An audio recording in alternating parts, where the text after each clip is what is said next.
Hello and welcome to IndiTalk. This is a show on which we ruminate together on controversial issues of national importance.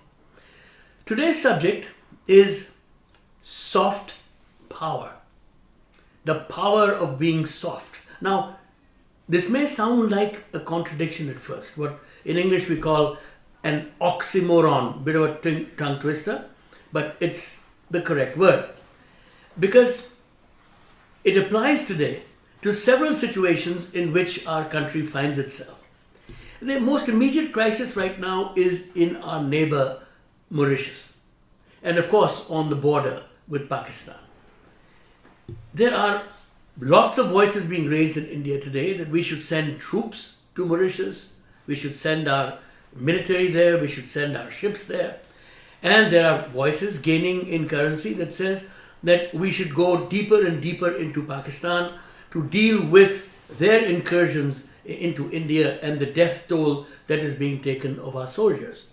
Now, I do not for 1 minute argue with our military strategists, or do I believe in saying that if your neighbor slaps you on one cheek, you turn the other cheek. No, I think a response must be met with a response.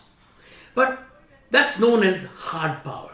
But there's another aspect of diplomacy, another aspect on which we can get the world to listen to our point of view and put our adversaries on the defensive, and that is known as soft power, the power to gain friends and influence people. Now, remember one thing, that India is not a militarily particularly muscular country in the way that Russia is, or the United States is, or NATO is, or even China is. And not only that economically that strong that we can sustain huge amounts and huge periods of military aggression and answers to it. So what do?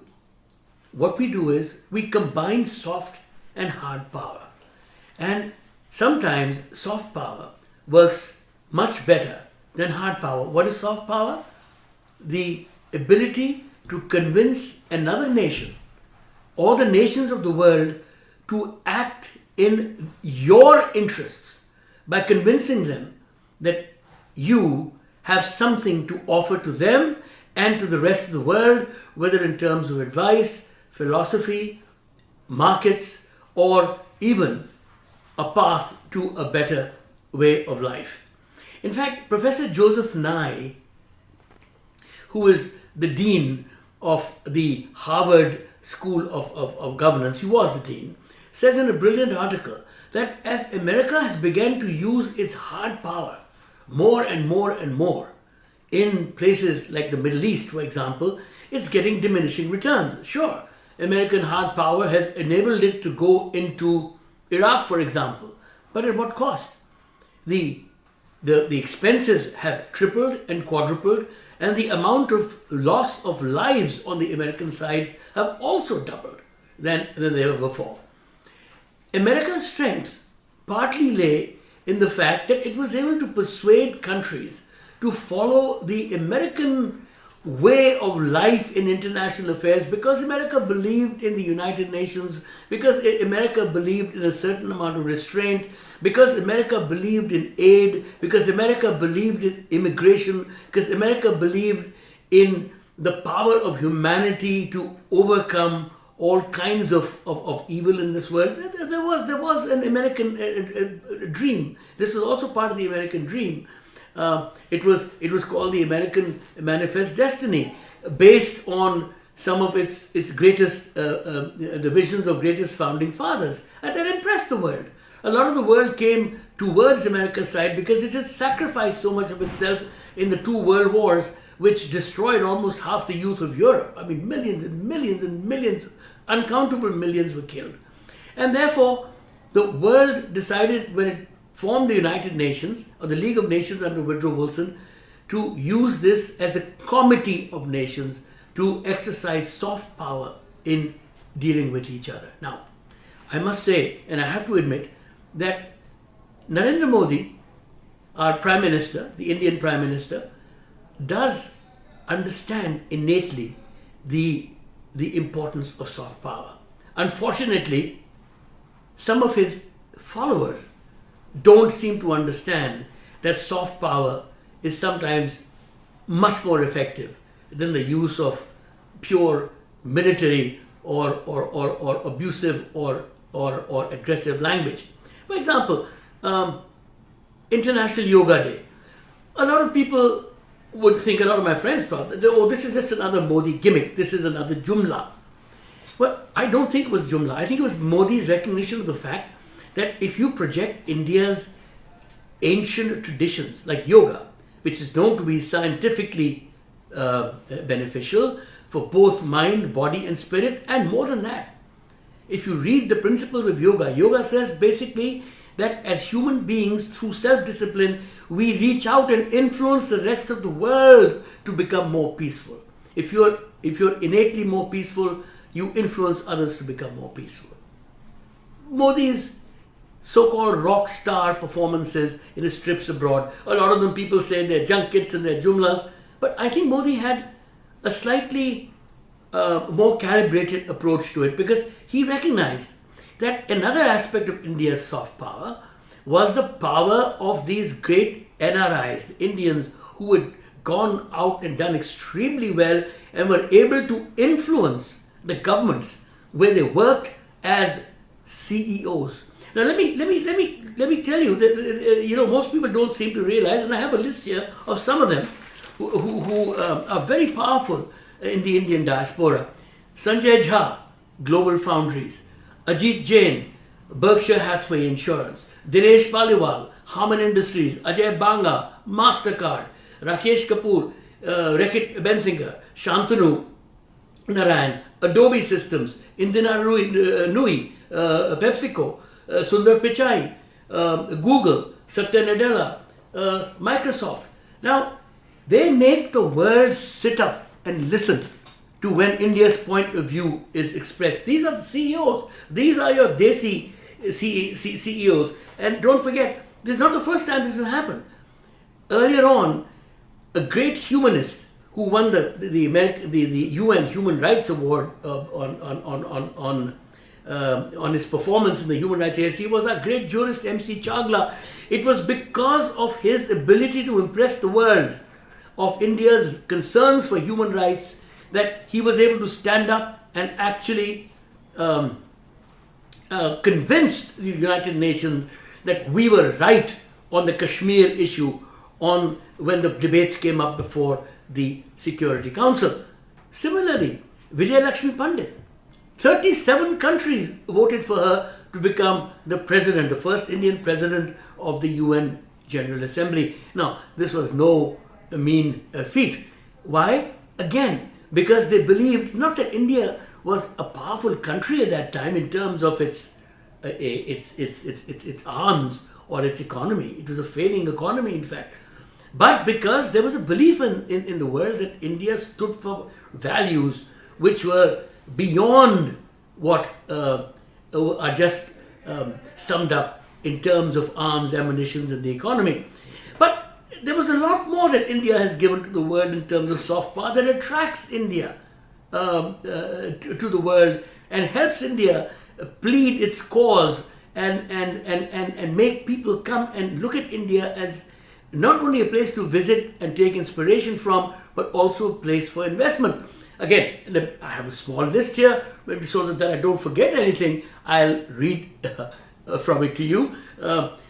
You have the Nehru's non-alignment policy, no first use of nukes, the Panchsheel Doctrine, the Gujarat Doctrine, SARC, BIMSTEC, yoga, of course, chicken tikka masala, Ayurveda, Kerala spices, Darjeeling tea, Rogan Josh, Dehradun Basmati, Raj Kapoor, Bollywood, Ravi Shankar, the Pandit Ravi Shankar, the great sitarist, ragas, and of course, the Kama Sutra.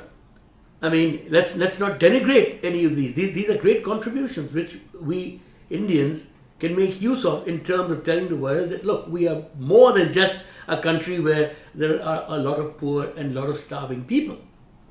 Now, the um, some of our great brand ambassadors have also been people like Lord Meghnad Desai, Member of Parliament in England, and of course the great Amartya Sen, the beloved economic Nobel laureate. These are some of our great brand ambassadors who can do a lot for India and the projection of India's soft power. But of late, what has happened? Despite Prime Minister Modi is going and saying, "Make in India," despite the fact that the Indian economy has opened up, despite the fact that Modi has used a wonderful slogan that if you come to India, you will not find any red tape, but you will find instead a red carpet. Wonderful saying.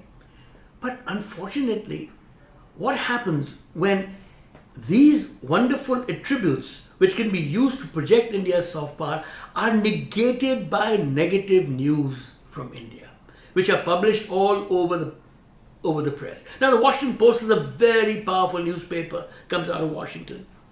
Now, when Modi went to the US a few years ago after he became Prime Minister, he wrote a wonderful article that the Washington Post splashed all over its editorial pages, in which Modi used the examples of Vivekananda, of Henry David Thoreau, of Mahatma Gandhi, of Martin Luther King, and Americans sat up and listened that here's a new leader with a new vision who understands both America and India. But those headlines began changing.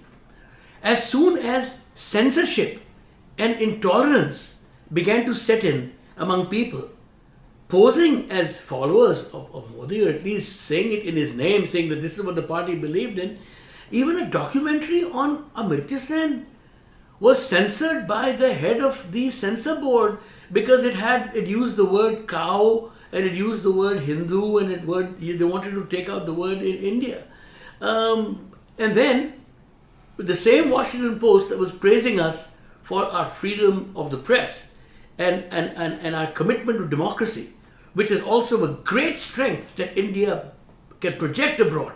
It can throw that soft power, the power of its democracy, that despite the fact that we are a poor country, we stick to the principles of freedom of expression, freedom of press, and freedom of the individual and the rule of law. But unfortunately, all these precepts, which are so dear to the hearts of Indians and of our constitution, are being questioned now in the foreign press. In fact, we're talking about lynch mobs, that people are being lynched. Come to India and see a lynching. It's horrible. It's terrible when I read this in the Indian press. Or on Valentine's Day, which is just one day where people can express their love for each other, when goons go out on the streets with chasing couples with sticks, that's shown all over the foreign media. And I say that, is this the India we want to go and make in? It creates a terribly negative image of India and completely detracts from all the positives that India really has. So one has to be very careful in terms, especially Indian leadership, that we do not sacrifice the use of this wonderful power we have, this soft power, at the altar of any kind of bigotry or any kind of intolerance of people who don't agree with us, and that we safeguard our constitutional value, which are our strongest points in terms of projection of our soft power, along, of course, with the military options that we still retain. And I just want to read something again from Joseph Nye, because I don't want to get it wrong. So that's why I will read from it, but I do remember these lines by heart. He says, "Woe to those followers of leaders who ignore or devalue the real value of soft power." That's all for today on IndiTalk. This is Inderjit Badhwar. We'll be back again with another burning issue next week. Until then, catch us.